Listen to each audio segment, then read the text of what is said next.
kita balik ke empirisme, tentu dia berangkat dari materialitas dunia empirik itu sendiri. Itu kan ada dua, laki-laki di dalam dunia order of symbolic itu dengan makhluknya itu sendiri.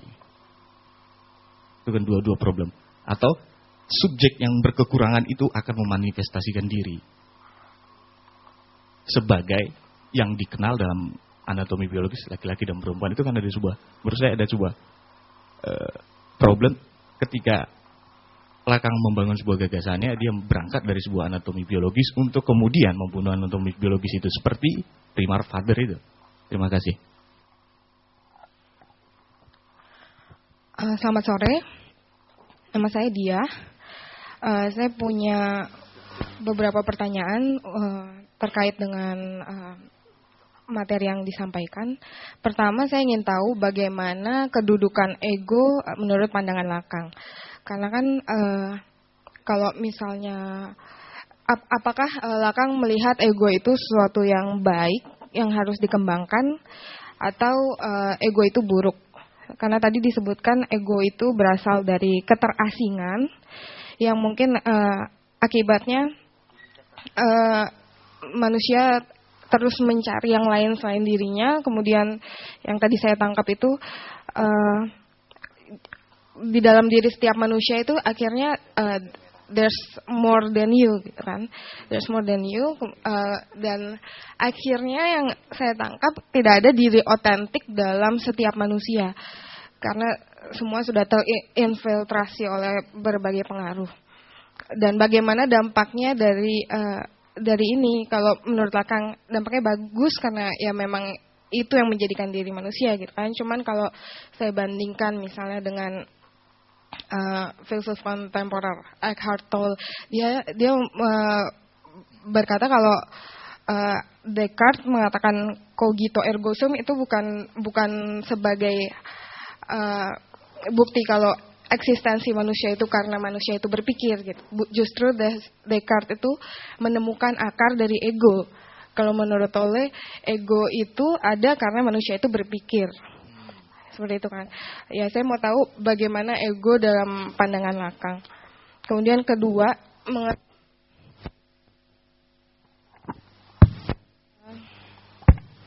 Lacan berpikir perempuan dirinya melampaui. Kemudian saya mau tanya apakah seseorang yang melampaui dirinya itu harus true not having, karena kan tujuan Lacan itu mengkonfrontasi. Ketika kita mengkonfrontasi lingkungan sekitar yang sudah terkonstruksi pandangan mainstream misalnya atau pandangan-pandangan yang patriarkis, pada akhirnya we will lose something, gitu. Meskipun bukan eksistensi dalam diri kita, tapi apakah tujuan Lacan itu konteks melampaui itu kita berani untuk kehilangan sesuatu, gitu, having true not having itu. Yang ketiga, sebenarnya saya perlu penjelasan lebih lanjut tentang klarifikasi bahwa woman doesn't exist ini. Ketika woman doesn't exist kan logikanya man juga nggak ada, gitu kan, karena berarti nggak ada jenis kelamin atau seksualitas itu nggak didasarkan dengan jenis kelamin lagi. Tapi sebenarnya saya bingung karena seolah-olah Lacan juga mencontohkan dengan perempuan sejati, perempuan palsu, laki-laki. Ketika saya tidak berperilaku seperti perempuan sejati, maka saya tidak dikatakan saya sebagai laki-laki, tapi saya sebagai perempuan palsu, gitu. Kenapa masih ada oposisi biner seperti ini? Ya, terima kasih.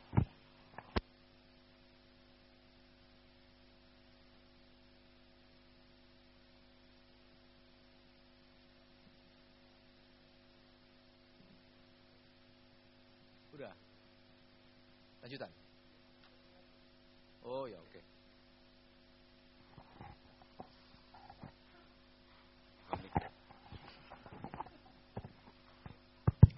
Selamat sore, aku Rika. Aku agak bingung. Tadi kan ceritanya katanya perempuan dan laki-laki adalah konstruksi. Jadi kita itu, kalau yang aku tangkap kita itu sesuatu yang kalau dibahasakan kemudian akan mereduksi makna aslinya.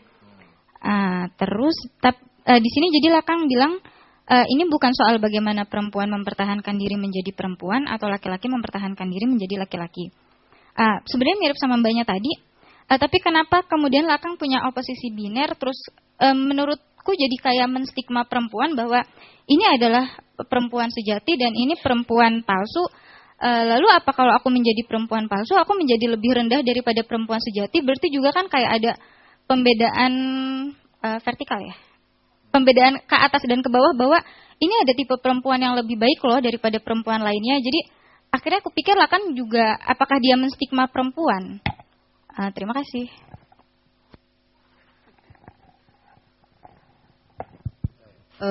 Saya Agustin. Kalau tadi Rika bilang bingung, kalau saya justru senang banget bisa ikut kuliah ini karena tadi saya mendengar pernyataan dari Bapak bagaimana mengatakan yang saya garis bawahi dari Lakan ini bahwa setiap kelamin menjadi subjek. Nah, ini penting kalau saya bekerja untuk kelompok lesbian, biseksual dan transgender perempuan. Jadi ini betul-betul bisa menjadi satu pisau buat saya karena misalnya ketika membicarakan tentang pengalaman perempuan lesbian misalnya, pasti orang selalu akan membuat kategori-kategori tersendiri dan padahal pengalaman subjektivitas dari setiap lesbian itu juga ternyata sangat berbeda dan kita tidak bisa memberikan label atau nama tertentu karena mereka sendiri ternyata juga secara subjektif mengidentifikasi dirinya masing-masing. Nah, tapi yang saya juga melihat bahwa yang satu kalau dikatakan di Lakan ini melampaui the simbolik, saya mengatakan bahwa kalau di masyarakat kita secara realnya adalah normatif dan non normatif ya. Nah, tetapi kalau misalnya kita kembali ke komunitas, ini individu subjektif itu saya melihatnya sebagai individu sehingga orang bisa melakukan konfrontasi terhadap dirinya masing-masing. Tapi kalau kembali ke komunitas, misalnya di dalam masyarakat lesbian sendiri juga itu ternyata akan punya aturan sendiri. Nah, yang jadi pertanyaan saya justru adalah bagaimana menarik subjektivitas ini ke dalam kelompok atau komunitas, itu aja.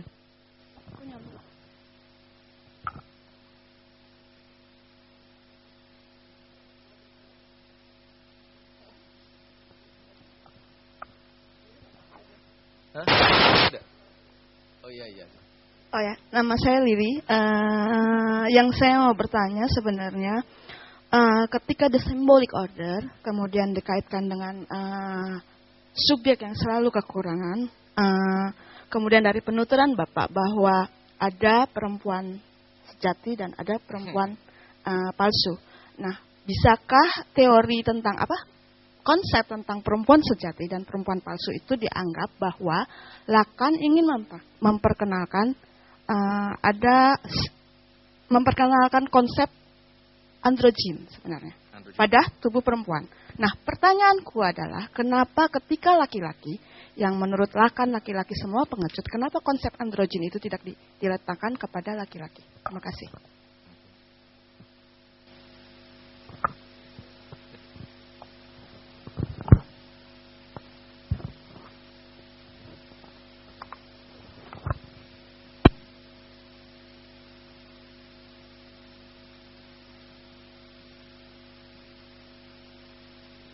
Ini sebenarnya the postage woman itu sebenarnya belum muncul sampai tahun 67. Kemudian juga kurang banyak dikenal. Baru setelah mantunya Lakong ini yang menulis ulang tulisan-tulisan dia, mengungkap tulisan itu, lalu orang jadi ribut tentang itu. Tapi nanti kita jelasin lebih jauh tentang itu. Nah, saya mulai dari pertanyaan dari Bung David tentang transmisi pemaknaan laki-laki.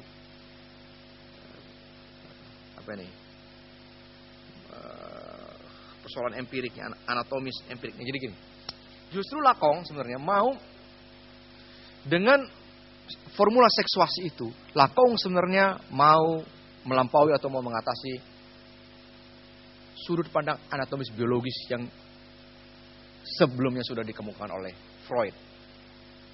Itu tadi, yaitu yang membedakan laki-laki dan perempuan berdasarkan apa yang disebut